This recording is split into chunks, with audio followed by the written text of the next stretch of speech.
दोस्तों सोचिए, अगर इस दुनिया में इंसान इंसान का दर्द समझना छोड़ दे तो रिश्तों और मानवता की क्या कीमत रह जाएगी। आज मैं आपको हिंदी साहित्य के महान लेखक मुंशी प्रेमचंद की एक ऐसी भावुक कहानी मिलाप के बारे में बताने जा रही हूँ जो हमें सिखाती है कि सच्चा रिश्ता खून से नहीं बल्कि दिलों से बनता है। यह कहानी सिर्फ दो लोगों का मिलन नहीं बल्कि इंसानियत और भाईचारे का संदेश है जो हर दिल को छू जाती है। तो चलिए शुरू करते हैं आज की कहानी। लाला ज्ञानचंद बैठे हुए हिसाब किताब जांच रहे थे कि उनके सुपुत्र बाबू नानक चंद आए और बोले, दादा, अब आप यहाँ पड़े पड़े जे उस्ता गया। आपकी आज्ञा हो तो मैं सैर को निकल जाऊं। 2-1 महीने में लौट आऊंगा। नानक चंद बहुत सुशील और नवयुवक था। रंग पीला, आंखों के गर्द हल्के, स्याह धब्बे, कंधे झुके हुए। ज्ञानचंद ने उसकी तरफ तीखी निगाह से देखा और व्यंग्यपूर्ण स्वर में बोले, क्यों, क्या यहाँ तुम्हारे लिए कुछ कम दिलचस्पियां हैं? ज्ञानचंद ने बेटे को सीधे रास्ते पर लाने की बहुत कोशिश की मगर सफल ना हुए। उनकी डांट फटकार और समझाना बुझाना बेकार हुआ। उनकी संगति अच्छी ना थी। पीने पिलाने और रंग राग में डूबा रहता। उन्हें एक नया प्रस्ताव क्यों पसंद आने लगा, लेकिन नानकचंद उनके स्वभाव से परिचित था। बेधड़क बोला, अब यहाँ जी नहीं लगता। कश्मीर की बहुत तारीफ सुनी है, अब वहीं जाने को सोचता हूँ। ज्ञानचंद बेहरत था। तशरीफ ले जाइए। नानकचंद, रुपए को दिलवाइए। इस वक्त 500 रुपए की सख्त जरूरत है। ज्ञानचंद, ऐसी फिजूल बातों को मुझसे जिक्र ना किया करो, मैं तुमको बार बार समझा चुका हूँ। नानकचंद ने हट करना शुरू किया और बूढ़े लाला इनकार करते रहे। यहाँ तक कि नानकचंद चुंचुला कर बोला, अच्छा कुछ मत दीजिए, मैं यूं ही चला जाऊंगा। ज्ञानचंद ने कलेजा मजबूत करके कहा, बेशक, तुम ऐसे ही हिम्मतवर हो। वहां भी तुम्हारे भाई बंद बैठे हुए हैं ना। नानकचंद, मुझे किसी की परवाह नहीं। आपका रुपया आपको मुबारक रहे। नानकचंद की यह चाल कभी पट नहीं पड़ती थी। अकेला लड़का था। बूढ़े लाला साहब ढीले पड़ गए। रुपया दिया, खुशामद की और उसी दिन नानकचंद कश्मीर की सैर के लिए रवाना हुआ। मगर नानकचंद यहाँ से अकेला न चला। उसकी प्रेम की बातें आज सफल हो गई थी। पड़ोस में बाबू रामदास रहते थे। बेचारे सीधे साधे आदमी थे। सुबह दफ्तर जाते और शाम को आते, और इस बीच नानकचंद अपने कोठे पर बैठा हुआ उनकी बेवा लड़की से मोहब्बत के इशारे किया करता। यहाँ तक कि अभागी ललिता उसके जाल में आ फंसी। भाग जाने के लिए मंसूबे हुए। आधी रात का वक्त था। ललिता एक साड़ी पहने अपनी चारपाई पर करवटें बदल रही थी। जेवरों को उतारकर उसे एक संदूकचे में रख दिया। उसका दिल में इस वक्त तरह तरह के ख्याल दौड़ रहे थे और कलीजा जोर जोर से धड़क रहा था। मगर चाहे और कुछ न हो, नानकचंद की तरफ से उसे बेवफाई का जरा भी गुमान न था। जवानी की सबसे बड़ी नेमत मोहब्बत है, और इस नेमत को पाकर ललिता अपने को खुश नसीब समझ रही थी। रामदास बेसुध हो रहे थे कि इतने में कुंडी खड़की। ललिता चौंक उठ खड़ी हुई। उसे जेवरों को संदूकचा उठा लिया और एक बार इधर उधर हसरत भरी निगाहों से देखा और दबे पांव चौंक चौंक कर कदम उठाती दहलीज में आई और कुंडी खोल दी। नानक चंद ने उसे गले से लगा लिया। बग्गी तैयार थी, दोनों उस पर जा बैठे। सुबह को बाबू रामदास उठे, ललिता ना दिखाई दी। घबराए, सारा घर छान मारा, कुछ पता न चला। बाहर की कुंडी खुली देखी, बग्गी के निशान नजर आए, सर पीट कर बैठ गए। मगर अपने दिल का दर्द किससे कहते। हंसी और बदनामी का डर जबान पर मोहर हो गया। मशहूर किया कि वह अपने ननिहाल और गई है। मगर लाला ज्ञानचंद सुनते ही भाग गए कि कश्मीर की सैर के लिए कुछ और ही माने थे। धीरे धीरे यह बात सारे मोहल्ले में फैल गई, यहाँ तक कि बाबू रामदास ने शर्म के मारे आत्महत्या कर ली। मोहब्बत की सरगर्मियां नतीजे की तरफ से बिल्कुल बेखबर होती हैं। नानक चंद जिस वक्त बग्गी में ललित के साथ बैठा तो उसे इसके सिवाय और कोई ख्याल न था कि एक युक्ति मेरे बगल में बैठी है, जिसके दिल का मैं मालिक हूं। उसी धुन में वह मस्त था। बदनामी का डर, कानून का खटका, जीविका के साधन और उन समस्याओं पर विचार करने की उसे उस वक्त फुर्सत न थी। हाँ, उसे कश्मीर का इरादा छोड़ दिया, कलकत्ते जा पहुंचा। किफायत शारी का सबक ना पड़ा था। जो कुछ जमा जथा थी 2 महीने में खर्च हो गई। ललिता के गहनों पर नौबत आई, लेकिन नानक चंद में इतनी शराफत बाकी थी। दिल मजबूत करके बाप को खत लिखा, मोहब्बत को गालियां दी और विश्वास दिलाया कि अब आपके पैर चूमने के लिए जी बेकरार है, कुछ खर्च भेजिए। लाला साहब ने खत पढ़ा, तस्कीन हो गई कि चलो जिंदा है, खैरियत से हैं। धूमधाम से सत्यनारायण की कथा सुनी, रुपया रवाना कर दिया। लेकिन जवाब में लिखा, खैर, जो कुछ तुम्हारी किस्मत में था वह हुआ। अब इधर आने का इरादा मत करो, बहुत बदनाम हो रहे हैं। तुम्हारी वजह से मुझे भी बिरादरी से नाता तोड़ना पड़ेगा। इस तूफान को उतर जाने दो, तुम्हें खर्च की तकलीफ ना होगी। मगर इस औरत की बाह पकड़ी है तो उसका निबाह करना, उसे अपनी ब्याहता स्त्री समझो। नानक चंद दिल पर से चिंता का बोझ उतर गया। बनारस से माहवार वसीफा मिलने लगा। इधर ललिता की कोशिश ने भी कुछ दिल को खींचा और गौ शराब की लत न टूटी और हफ्ते 2 दिन जरूर थिएटर देखने जाता। तो भी तबीयत में स्थिरता और कुछ संयम आ चला था। इस तरह कलकत्ते में उसे 3 साल काटे। इसी बीच एक प्यारी लड़की के बाप बनने का सौभाग्य हुआ, जिसका नाम उसने कमला रखा। 3 साल गुजरा था कि नानक चंद ने उस शांति में जीवन से हलचल पैदा हुई। लाला ज्ञानचंद का 50वां साल था, जो हिंदुस्तानी रईसों की प्राकृतिक आयु है।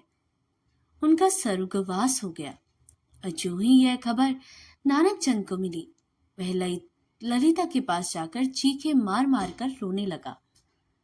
जिंदगी के नए नए मसले अब उसके सामने आए। इस 3 साल की संभली हुई जिंदगी ने उसके दिल शौदेहपन और नशेबाजी का ख्याल बहुत कुछ दूर कर दिए थे। उसे अब यह फिक्र सवार हुई कि चलकर बनारस में अपनी जायदाद का कुछ इंतजाम करना चाहिए, वरना सारा कारोबार में अपनी जायदाद का धूल में मिल जाएगा। लेकिन ललिता को क्या करूं?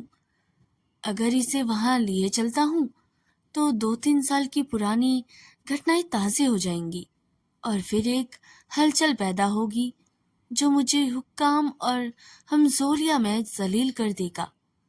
इसके अलावा उसे अब कानूनी औलाद की जरूरत भी नजर आने लगी। यह हो सकता था कि वह ललिता को अपनी ब्याहता स्त्री मशहूर कर देता, लेकिन इस ख्याल को दूर करना असंभव था।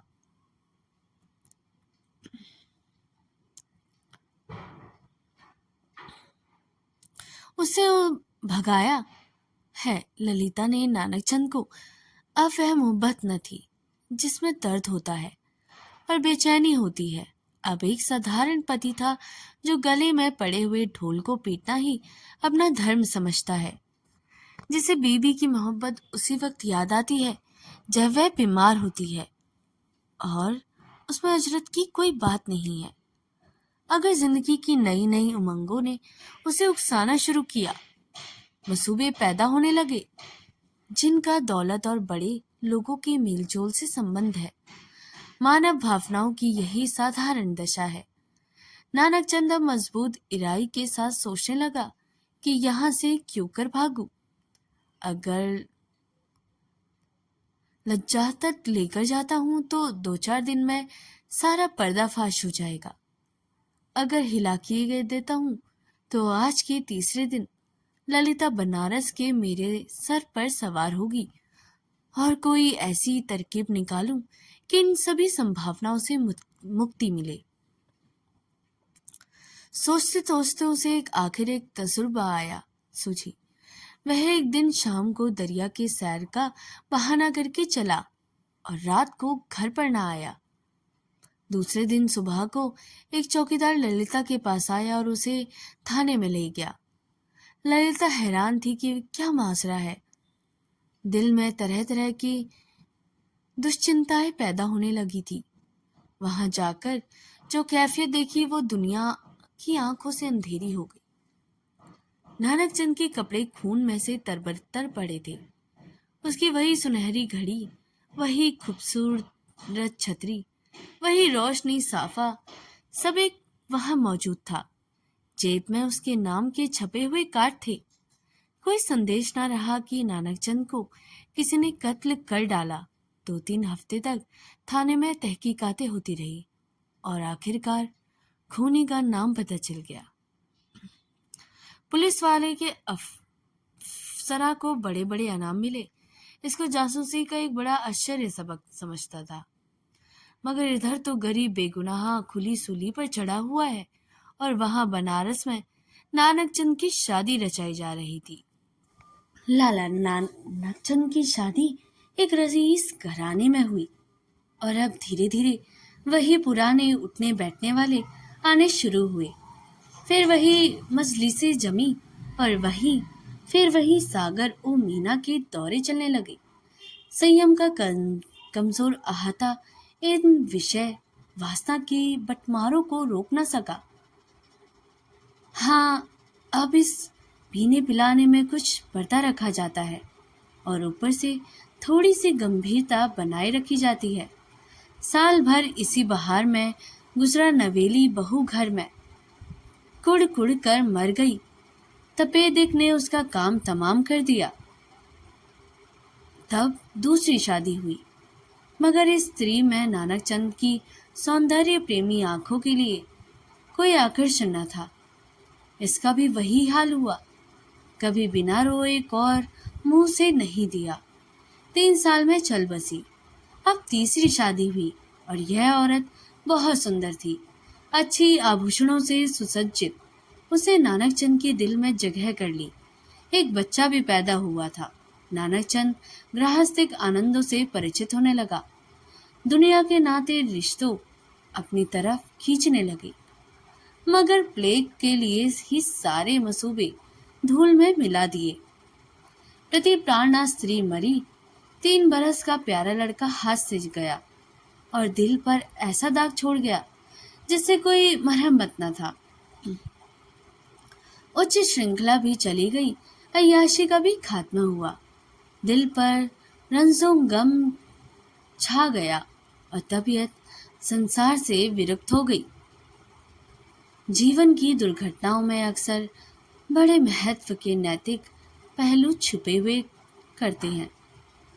इन संयमों ने नानकचंद के दिल में मरे हुए इंसान को भी जगा दिया। जब वह निराशा के यातनापूर्ण अकेलेपन में पड़ा हुआ इन घटनाओं को याद करता तो उसका दिल रोने लगता और ऐसा मालूम होता कि ईश्वर ने मुझे मेरे ही पापों की सजा दी है। धीरे धीरे यह ख्याल उसके दिल में मजबूत हो गया। उफ, मैंने उस मासूम औरत पर कैसा जुल्म किया, कैसी बेरहमी की। यह उसी का दंड है। यह सोचते सोचते ललिता की मायूस तस्वीर उसकी आंखों के सामने खड़ी हो जाती और प्यारी मुखेड़ वाली कमला अपने मरे हुए सौतेले भाई के साथ उसकी तरफ प्यार से दौड़ती हुई दिखाई देती। इस लंबी अवधि में नानक चंद को ललिता की याद तो कई बार आई थी, मगर भोग विलास पीने पिलाने की उन कैफियतों ने कभी उस ख्याल को जमने ना दिया। एक धुंधला सा सपना दिखाई दिया और बिखर गया। मालूम नहीं दोनों मर गई या जिंदा है। अफसोस। ऐसी बिक्सी की हालत में छोड़कर मैंने उनकी सुध तक न ही ली। उस नेकामी पर धिक्कार है जिसके लिए ऐसी निर्दयता की कीमत देनी पड़े। यह ख्याल उसके दिल में इस तरह बुरी तरह बैठा कि एक रोज वह कलकत्ता के लिए रवाना हो गया। सुबह का वक्त था। वह कलकत्ते पहुंचा और उसने उसी पुरानी घर को चला। सारा शहर कुछ हो गया था। बहुत तलाश के बाद उसे अपना पुराना घर नजर आया। उसके दिल में जोर से धड़कन होने लगी और भावनाओं में हलचल पैदा हो गई। उसे एक पड़ोसी से पूछा, इस मकान में कौन रहता है? बूढ़ा बंगाली था। बोला, हम यहाँ नहीं कह सकता कौन है कौन नहीं है। इतना बड़ा मुलूक में कौन किसको जानता है। हाँ, एक लड़की और उसका बूढ़ा माँ, 2 औरत रहता है। विधवा है, कपड़े की सिलाई करते हैं। जब से उसका आदमी मर गया तब से यही काम करके अपना पेट पालता है। इतने में दरवाजा खुला और एक 13-14 साल की सुंदर लड़की किताब लिए बाहर निकली। नानक चंद पहचान गया कि यह कमला है। उसकी आंखों में आंसू उमड़ आए। बेअख्तियार जी चाहा कि उस लड़की को छाती से लगा ले। कुबेर की दौलत में लाई आवाज को संभाल कर बोला, बेटी, जाकर अपनी अम्मा से कह दो कि बनारस से एक आदमी आया है। लड़की अंदर चली गई और थोड़ी देर में ललिता दरवाजे पर आई। उसके चेहरे पर घूंघट था और गौ सौंदर्य की तास्की न थी, मगर आकर्षण भी था। नानक चंद ने उसे देखा और एक ठंडी सांस ली। पतिव्रत और धैर्य से निराशा की सजीव मूर्ति सामने खड़ी थी। उसे बहुत जोर लगाया मगर जब्त न हो सका। बरबस रोने लगा। ललिता ने घूंघट की आड़ से उसे देखा और ऐश्वर्य के सागर में डूब गई। वह चित्र जो हृदय पट पर अंकित था, जो जीवन के अकाल्पनिक आनंदों की याद दिलाता रहता था, जो सपनों के सामने आ आकर कभी खुशी के गीत सुनाता था और कभी रंज के तीर चुभाता था, इस वक्त सजीव सचल सामने खड़ा था। ललिता पर एक बेहाशी छा गई। कुछ वही हालत जो आदमी के सपनों में होती है। वह व्यग्र होकर नानक चंद की तरफ बढ़ी और रोती हुई बोली, मुझे भी अपने साथ ले चलो। मुझे अकेले किस पर छोड़ दिया है। मुझे अब यहाँ नहीं रहा जाता। ललिता को इस बात पर जरा भी चेतना न थी कि वह उस व्यक्ति के सामने खड़ी है जो एक जमाना हुआ मर चुका, वरना शायद वह चीख कर भागती। उस पर एक सपने की सी हालत छाई हुई थी। मगर जब नानक चंद ने उसे सीने से लगाकर कहा, ललिता, अब तुमको अकेला न रहना पड़ेगा। तुम्हें इन आंखों की पुतली बनाकर रखूंगा। मैं इसलिए तुम्हारे पास आया हूँ। मैं अब तक नरक में था, अब तुम्हारे साथ स्वर्ग को सुख भोगूंगा। तो ललिता चौंकी और छिटक कर अलग हटती हुई बोली, आंखों को तो यकीन आ गया, मगर दिल को नहीं आता। ईश्वर करे यह सपना ना हो। तो दोस्तों, अगर आपको हमारी कहानियाँ पसंद आती है तो हमारे चैनल को लाइक, सब्सक्राइब और शेयर करना बिल्कुल ना भूलिएगा। और इस कहानी को ज़्यादा से ज़्यादा अपने दोस्तों, मित्रों, सहपाठियों और परिवारजनों के साथ शेयर करना बिल्कुल ना भूलिएगा। मिलते हैं ऐसी ही और दिलचस्प कहानियों के साथ। तब तक के लिए नमस्कार, अपना ख्याल रखिएगा।